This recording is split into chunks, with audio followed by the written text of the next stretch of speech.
How's it going, everybody? Today we're in 1 Corinthians chapter 14, verses 7 through 9.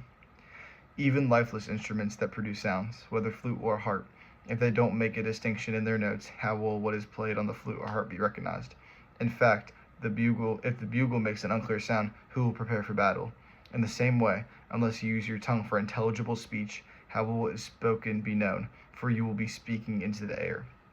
This passage is telling us in verse 7, even lifeless instruments that produce sounds, if there are no distinction in the notes, how will what is played be recognized? And it follows up with, in the same way, unless you use your tongue for intelligible speech about the Lord, telling people about God, how will what is spoken be known?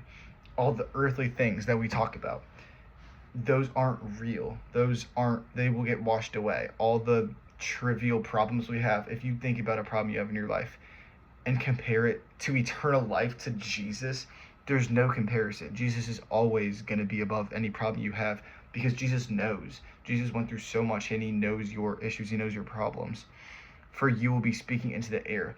All the earthly things that we're saying, they go out and they just float into the air. They're nothing.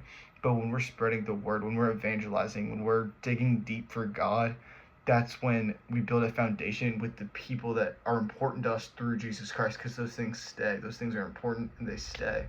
And spreading the word is so important, because if you don't, your words will just be spoken and fly into the air. They'll be wiped clean. In verse 8, in fact, if it makes an unclear sound, who will prepare for battle? If we're just talking about earthly things and that's all we're talking about, we're never spreading the faith, then there's no urgency for God to look down and give grace, because we're not spreading the word. But spreading the word is so important in that same sense. Just spread the word, spread the faith. Find one person and just talk with them about the faith, because I feel like that's so rare. No one does it. And just being uncomfortable with those kinds of situations is super important. But yeah, see you guys tomorrow.